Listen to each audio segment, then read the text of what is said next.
Sea of Thieves was one of the few games I was looking forward to prior to this event, and we got a pretty in-depth gameplay look at that.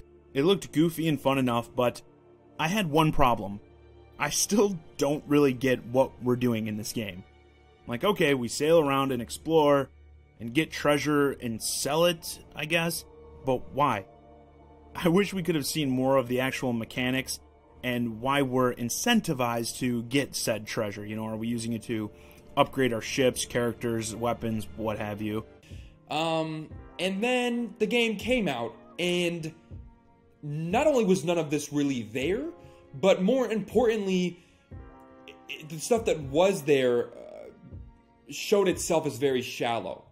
But look, just because there's no way to upgrade your ship, or make it better, improve your pirate, or get skill points, or really do anything, doesn't mean that you're not a pirate, Joe. We are pirates! Yeah!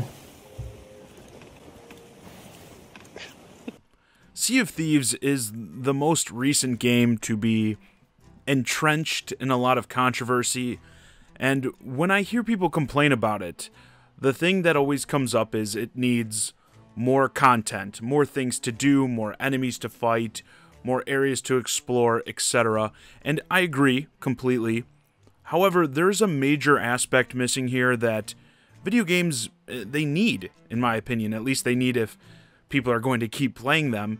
And while yes, it's often lumped in with this content aspect, it's not getting enough focus in my opinion. You know, I'm seeing this trend grow where these game creators, they come out and say things like, oh, in our game, you create your own adventure, go wherever you want, do whatever you want. Yeah, to me this translates to, there's nowhere to go and there's nothing to do. The player needs some direction, they need a sense of progression. Going back to, like, the classic Mario games, you gotta save the princess. Each time you complete one stage, you get closer to that goal. Now, I'm not saying players are invested in the characters or anything, but you have a goal and you know how to get there. And it can get even simpler, like we have Mario Maker, right? There you're playing individual levels, but the goal is the same, get to the end. Actually, you know what? Mario levels are a good one to start with. Imagine if we removed the sense of progression in Mario games. There was no end to a level. In the more open 3D games, like let's take Mario Odyssey, the most recent one. Imagine if that game was pretty much the same. Same levels, same enemies in that, but everything was available to you right from the start, and there was nothing to collect. There's just these worlds for you to explore, go wherever you want, do whatever you want, make your own adventure. Do you see the problem here? If this was the case, can you really tell me you would spend the same amount of time in the game, that you would have enjoyed it just as much? In games with RPG elements, the feeling of progression only amplifies. Zelda, for instance, you need to make your character stronger if you're going to be able to get to the end. Obtain more hearts so you can take more hits, sometimes acquire new items that allow you to access different areas. You feel that progression with your character as you journey through the game towards the end. Like, let's take Breath of the Wild here. Great open world that is fun to explore, but if the game started you with the max hearts, with the best gear, the Master Sword, all this stuff, took out the story-driven elements and said, here you go, make your own adventure. Again, are you going to really stay engaged? And I can already hear the, oh, Nintendo fanboy is just going to go on talking about Nintendo games. So let's pull something way out of left field, at least for this channel. MMOs, like World of Warcraft. Say what you want about WoW, but it has been the king of the MMO genre for the majority of the time MMOs have existed at this point. Now, there are some story elements in these games. There's like, you know, the final raid boss or whatever for each expansion. I know there are many people who get engrossed in the Warcraft lore and story, but there really is no end, a win condition that you're working towards in these sorts of games. People have been playing this game for over a decade. Why? Are they just insane? Probably. But it's because of the progression of your character. You want to continue making them stronger and stronger, which is why we see spikes and lulls in these games in relation to new expansions. Players start to fall off as they feel they've, yes, seen everything, but more so, got their guy as strong as they're going to get him for this expansion. But then they flock back as a new expansion offers new ways for your characters to grow. Even more traditional matchmaking multiplayer games are seeing the value of adding a greater sense of progression. Back in the day, just having winners and losers was enough in an FPS game, for instance. The sense of progression was still there. Okay, you're progressing towards the win in competitive games. If it's a death match, for instance, first to 50 or something, every kill progresses you to that win. Would those older games be as fun if it's just people running around shooting each other with no score or anything being kept? Fighting games are another one. You know, how much fun is it if you're just sitting there punching and kicking each other without a life bar or a round system? And we're seeing more and more of these competitive games getting more RPG these days, you know, giving you XP from completing matches and the ability to unlock new gear, weapons, and what have you through playing. These things are what keep players engaged, keep them coming back for more. If you gave people everything from the start, don't make them feel like they have anything to work towards, I believe they're still going to quickly leave, regardless of how big of a sandbox you give them and how much stuff you fill it up with. And this is, I believe, the biggest problem with a title like Sea of Thieves. Now, full disclosure, I've been playing this, I've been having fun with it, but I quickly lost interest when I realized how shallow the game's progression really was.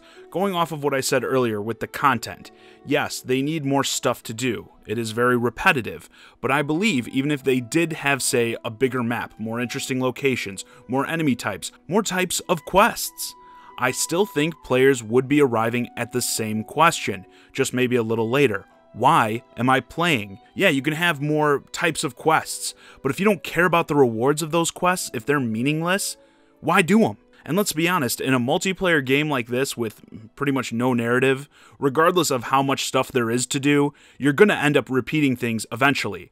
Like, let's say they added 3 more types of quests. Now, instead of repeating the same 3 quests over and over, you're repeating the same 6 quests over and over. You know, if they had 3 more, then, well, you're repeating the same 9 quests over and over again. Now, to be fair, the game does have some progression.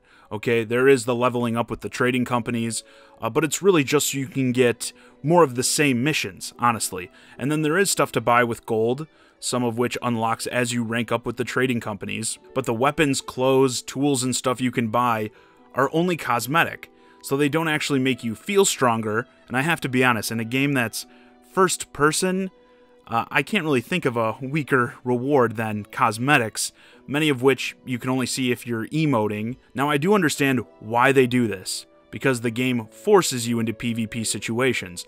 They don't want veterans smashing noobs mercilessly, but if you're not going to let the character progress, you need the game to progress. Give it a story with different quests that are, you know, narratively driven, with a goal in sight. Or, like the competitive stuff, you need multiplayer modes that have win conditions. And if the cosmetics are going to be the main focus, we need some way cooler than what is currently available. Even like the ship stuff. The ship cosmetics is what I would say is the coolest, the stuff that makes most sense. But, you know, like 170 gold that would take dozens of hours of grinding to get, you know, a red coat of paint or something on your ship is ridiculous. For me to think it's really worth putting in the time for, you would need like legendary cosmetics for your ship. Stuff like the Ferry of the Dam in the game, which is where you go if you die and wait to respawn. It's like this ghost ship. You need stuff like that for me to be able to buy and drive. Stuff like that is going to make me want to grind hardcore for, not a black coat of paint. You know, I'm not going to grind 30 hours to get a sail with a skull on it.